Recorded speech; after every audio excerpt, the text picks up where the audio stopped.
For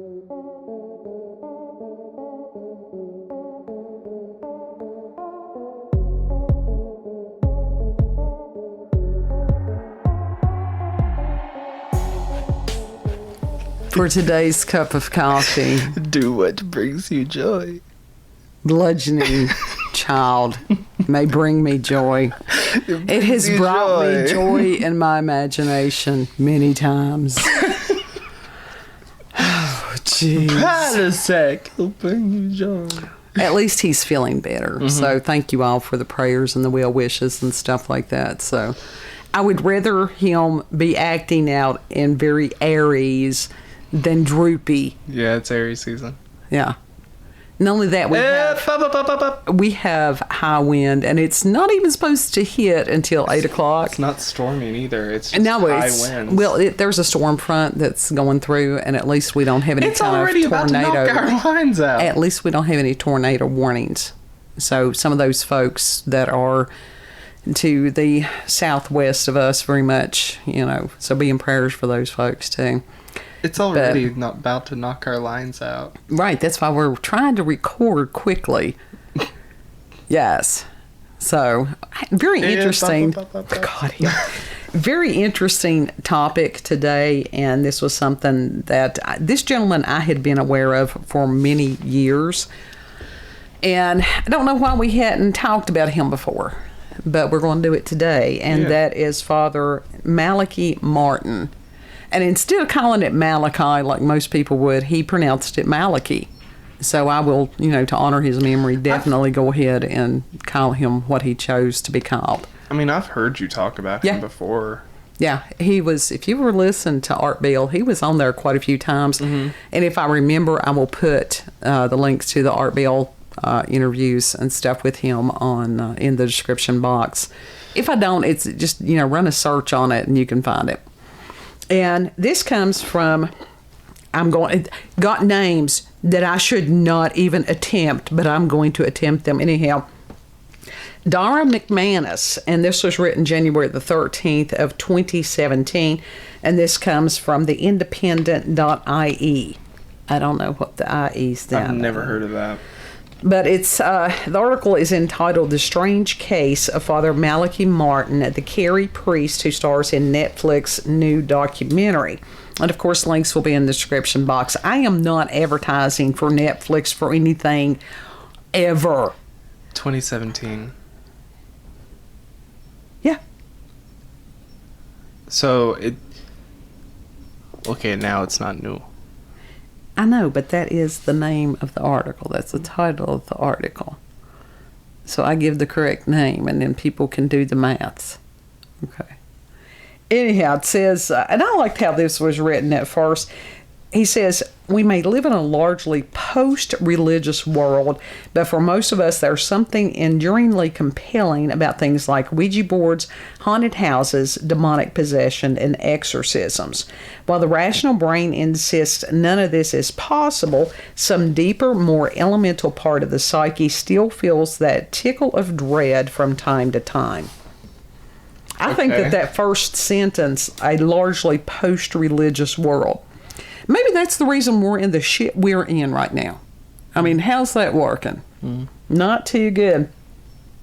And the show is entitled "Hostage to the Devil," which was a novel or a book that Father Martin had written. And it was on Netflix, and examines the work of Father Malachi Martin, a Kerryman who claimed to have performed several exorcisms in America and still, years after his death, remained something of a cult figure, and he says no pun intended.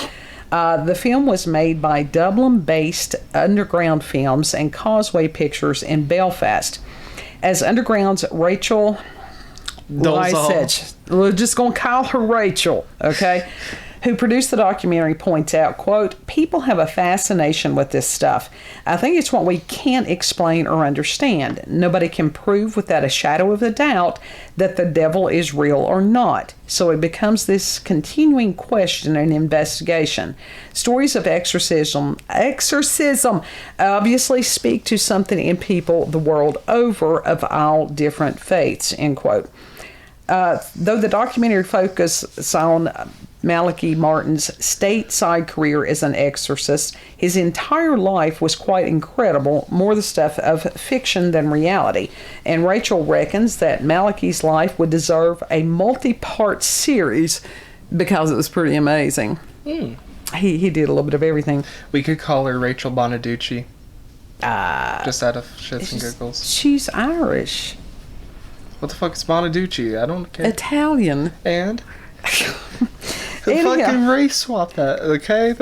Just make her Bonaducci. There you go. Okay. Born in Ballylongford in 1921, he became a Jesuit priest, did a doctorate in archaeology and Semitic languages, worked on the famous Dead Sea Scrolls, participated in archaeological digs in Egypt, and served as private secretary to a Vatican cardinal, among many other achievements. In 1965, unhappy with certain aspects of Vatican II, Malachi left Rome and the priesthood, moving to New York, where he worked as a taxi driver, waiter, and writer. He became a U.S. citizen and published 17 books, both fictional and not, including Hostage to the Devil in 1976, which described 5 real exorcisms he claimed to have carried out in America. Rachel says, quote, he became this iconic person within the paranormal world. Many of the famous people in that field, such as Lorraine Warren, who was involved in The Conjuring, worked with Malachi, end quote.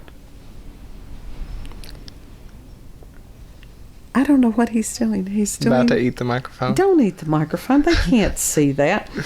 All right, it says a lot of research on Malachi uncovered a treasure trove of audio recordings with him, about 24 hours worth. I don't know that that's necessarily a treasure trove. I mean, 24 hours is nothing as opposed to days and weeks and months and years. Yes. And Rachel goes on to say, quote, this was primarily from radio interviews on a cult paranormal-themed radio show, Coast to Coast. I don't know. I figured that it was over there in Ireland also. It's been popular here in the States for a long time. What's popular here is not often popular overseas. Hey, so let me tell you something. There are those of us that people will upload these old Art Bell Coast to Coast AM shows. They get hundreds and thousands of views. Yeah. Mom, we are the land of the unseasoned food. Underseasoned. Okay. What the hell does that even mean?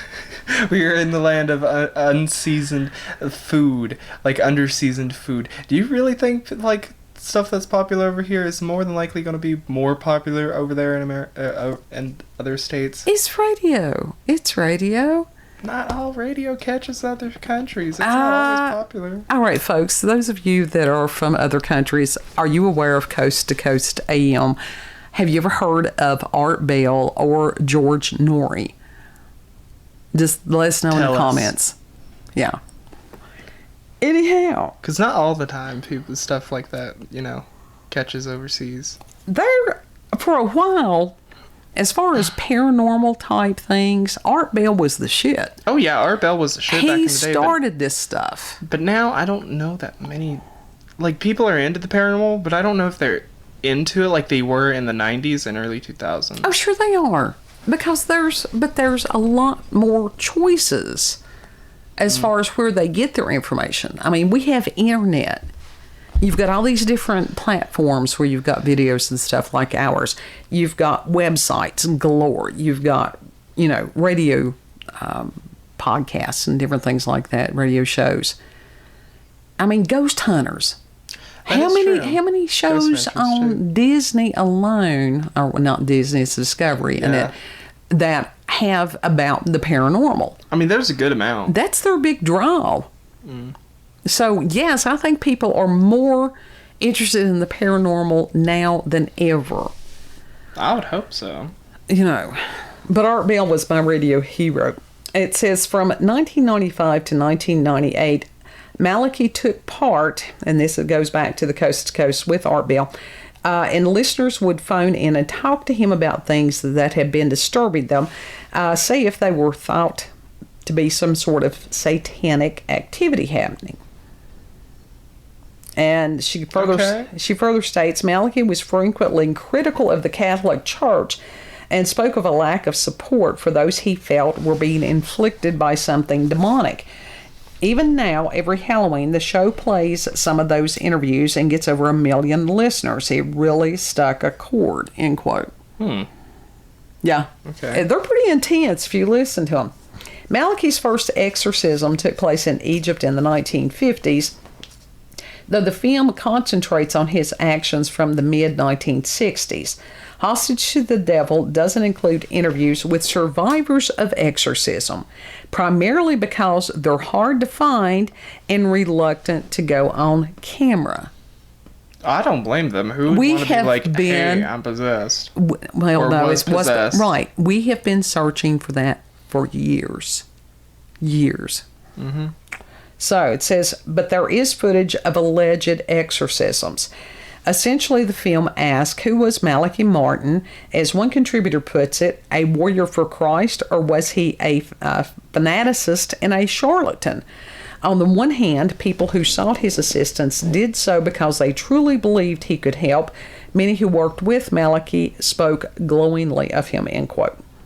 And it says there are some critics, and Rachel says that he sometimes rubbed people the wrong way, including William Peter Blatty, who was the author of the novel of The Exorcist.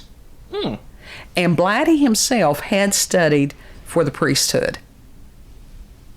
So I think that was very interesting. Cool. And that book is, if you've never read it, read it. Not as much like the movie. Read the book. It's excellent. I want to read the book. It's right up there on the shelf. I am a medicated ADHD. You expect me to read a book? I do. You can put on that ADHD music for concentration and read. Just read to your little heart's content. You say that is easier said than done. That is easier done for you than it is for me. I have ADHDs. I throw the cats out of the room and I put that music on and I sit here and read and enjoy myself. I read the same 4 sentences over and over and over again. I'm like, what? Going back, this is how this goes, because he is unmedicated. Blatty wrote a tirade against Malachi, saying his 1976 book was fantasy and he was just trying to cash in. That's pretty much of a scathing statement. That is on the verge of slander almost. No, not really. I mean, that was his opinion. He wasn't slandering it. He was just, And the filmmakers spoke to a psychoanalyst who says that she often comes across people charged with a crime who claim the devil made them do it in a bid to avoid prison. That bitch needs to be slapped. Yeah. Now, somebody send me to Ireland and I will bitch slap the bitch. Because she has no idea what she's talking about there. It says it might be mental illness, hallucination, schizophrenia, a myriad of other psychiatric conditions, or outright chicanery. Okay, if somebody is severely mentally ill and they commit a crime, really, let's do more punishing people for being sick.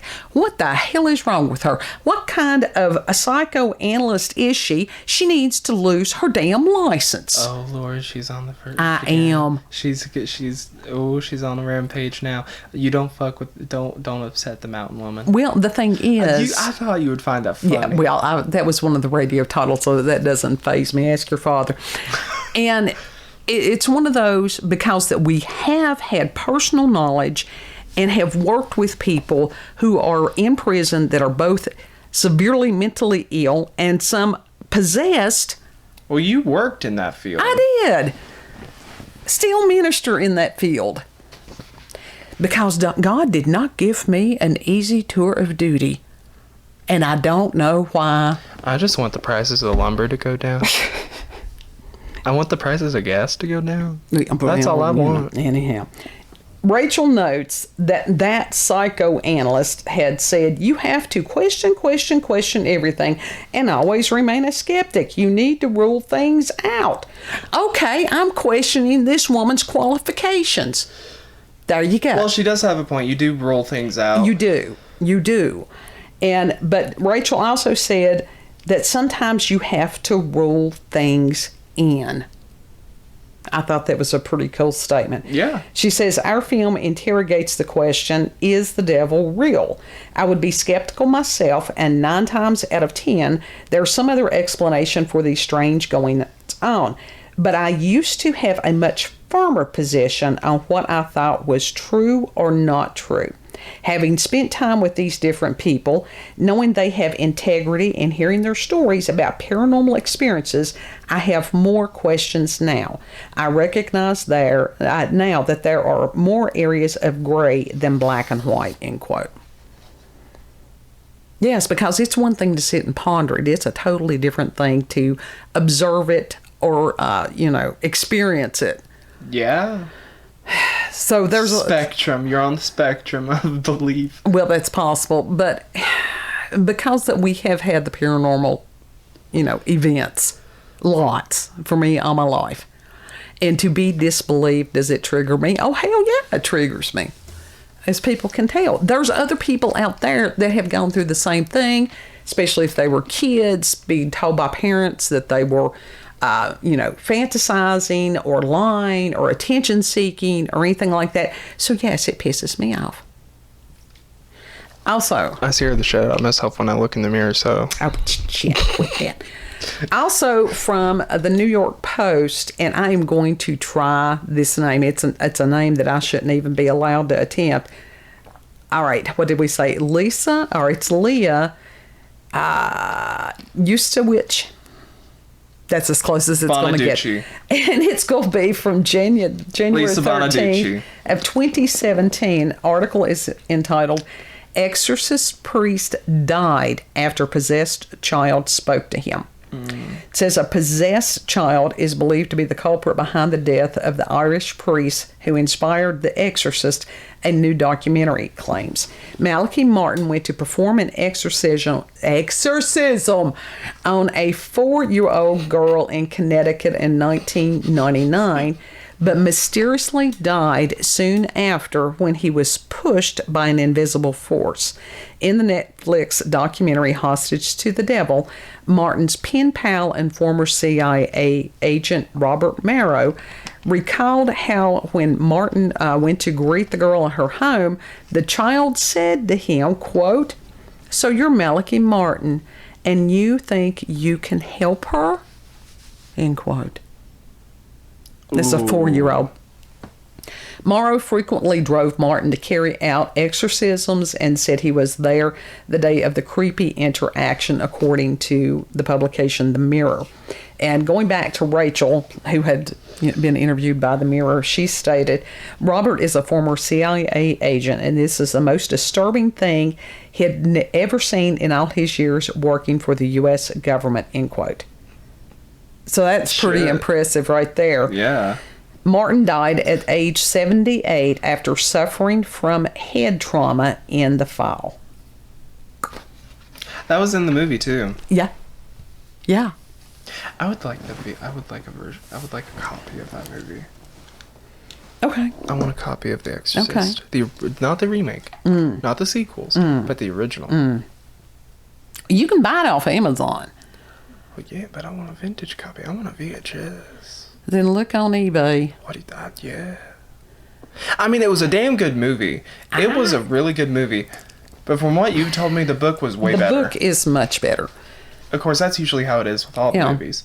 Yeah. Except for Harry Potter.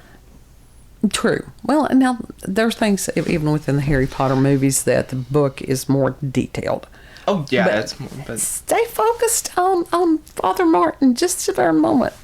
I'm trying not to lash out at the Catholics. No, don't do that. Don't do that. Now, there are questions that I need to research. I've read online a lot of people that have issues, arguments, questions about the Jesuits. And so within that, I will have to look into that. One of the reasons I don't berate or malign or anything, I have questions about the Catholic belief system, lots of them. The reason I don't lash out is because oldest kid is Catholic. You know, he converted to Catholicism quite a few years ago. I know he did, and you know my opinions on that. But that's his belief system. And we will do a cup one day as far as why different belief systems and why we have issues. We don't have issues with God. We have issues with religion. You know, these are broken humans trying to do some of this stuff, and they cause more harm than good. And some of the people. I like your Christ, but I do not like your Christians. That was Gandhi that said that. Yeah. Your Christians, so unlike your Christ. Exactly. But that's an individual thing to try as best you can to be like him. Not like somebody preaching from a pulpit, but to be like him. But anyhow. It's the ones who have the loudest mouths that always give them the bad name. That's true of anything. Yeah. So anyhow, when I had heard the different shows with Art Bell and Father Martin, there were things that, it was not the paranormal stuff that I questioned. It was scriptural, information that he was giving, and I'm like, that ain't right. And that I could go back in scripture, and for this man to be a scholar and that learned and stuff, it seemed very odd to me that there were certain scriptures that he would be in error of. This was not just his interpretation of this stuff, and I'm like, So that caused a raised eyebrow for me on some of these things. And now he was very critical of a lot of things that were going on within the Catholic Church. And there's huge conspiracy theories about the Vatican and all that stuff, and those are other channels. Not even going to go on that one. Oh, they're hiding shit from us. Well, that's, They have stolen shit. What part of we're not even going into You that? ain't going to go into it, but I'll go into it, and I'll What evidence do you have? I will gladly. Stuff that I have read myself, research and such like that. Right. I don't have citations right now. If I ever go live, well, when I go live again on TikTok, the followers are definitely going to have a conversation as far as that. But this is where it is a matter, is it hearsay? Is it what somebody else has said? You have to have the receipts on a lot of this stuff. It's hearsay and partial because I have very little experience with the Catholics. Right. When I walked into that church, I was like, ooh, something ain't right. And that's okay. That was that one experience. But as far as if you're going to debate somebody of a different faith, then you've got to have the receipts.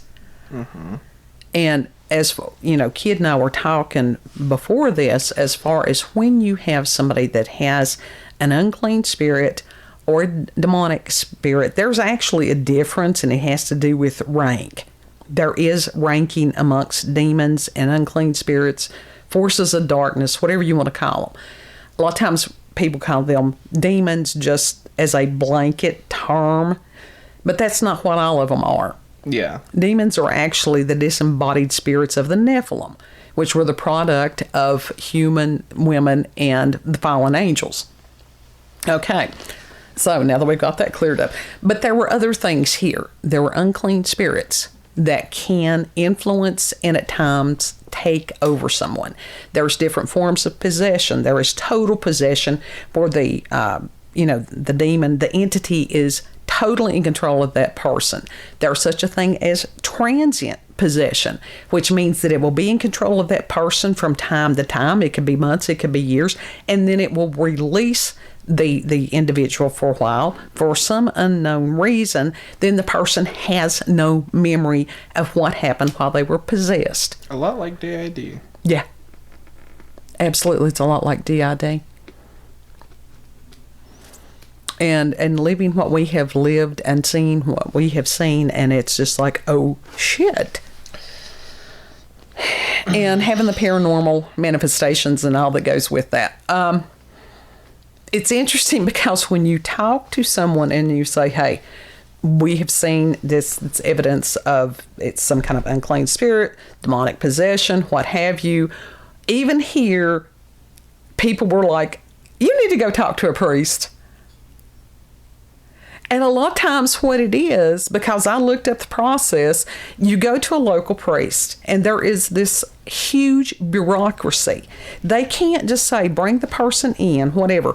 They have to go and they have to check with their higher up that there's basically some kind of testing, and understandably so. Because there is a difference between mental illness and demonic possession. And it's just this chain of command, and that they finally have to be given permission to do an exorcism. And all the while, the person who is possessed or whatever, oppressed, is suffering. Yeah. Like you. That's just a cat that needs gentle work. He's suffering. But within our scope, what do the people, as far as Protestants, you've got some of the evangelicals and, oh my God, the Pentecostals, that they think that screaming at whatever this is going to be effective. It's not.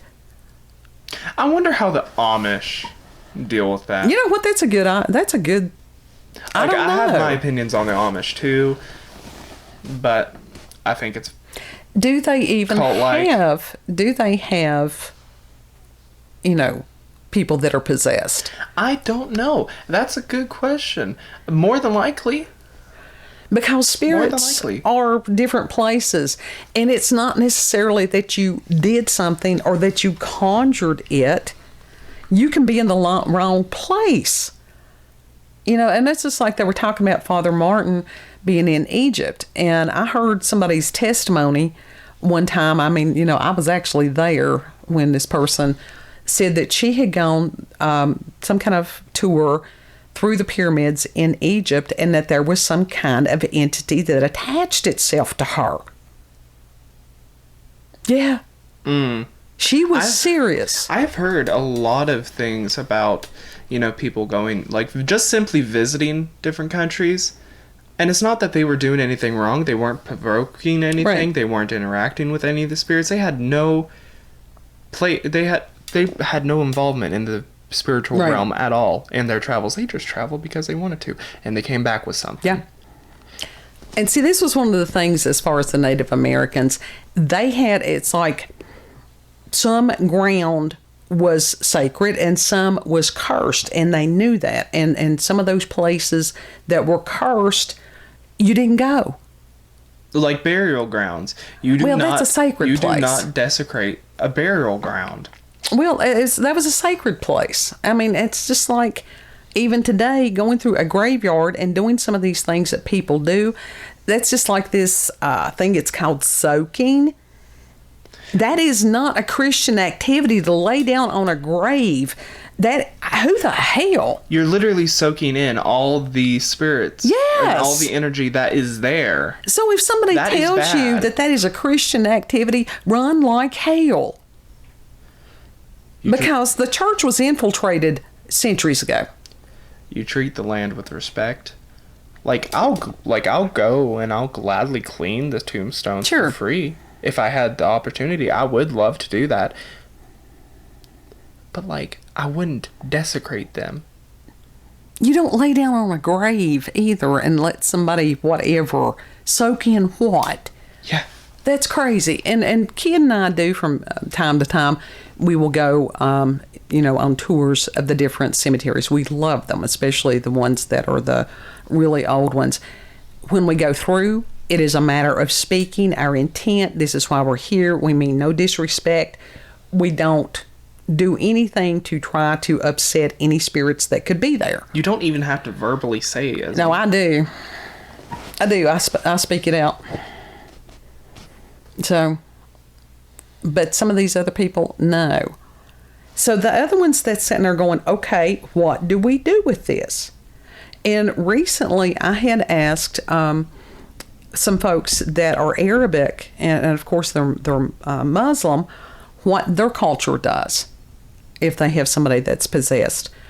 And it was interesting because the one guy had to ask one of the other guys if it was okay if he answered me. And that's okay. That was just their custom, their culture. I didn't take it personally in any way. And what he had told me was that it's a matter of going again to a local, whatever their cleric is. And if he deems it necessary that you had to go to the main person over in the Middle East. Now, how many people are going to be able to afford that? Hardly any. So we have lost the knowledge of what to do with these things, and we have people suffering. And that was what they said, that Malachi Martin was saying, that the church is needlessly, or the Catholic Church, why is it that when they talk about the church, they automatically, that does not mean Catholic all the time, but that they're letting people suffer needlessly.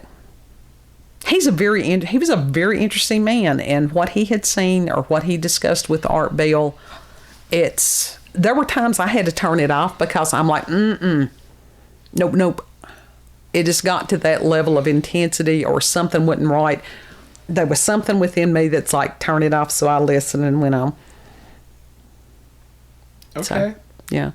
So Malachi Martin. Interesting. I may have to, Yeah, you'll have to look at it. Listen to those episodes with. Yep. I think that some of the people had combined all of them to sit down and listen to, like, I can't remember if it's like 3 to 5 hours or more than that straight. I couldn't do it. While doing something else. Yeah, it wigged me out after a while. It really did. So I freak myself out at like 3 a.m. on TikTok with the paranormal videos a lot. Why in the hell are you up at 3 a.m. with TikTok?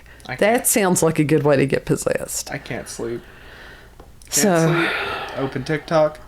Watch a few until I fall back asleep. Open the book. I ain't gonna get up and turn on my light so I can see. Oh, Lord. Excuses.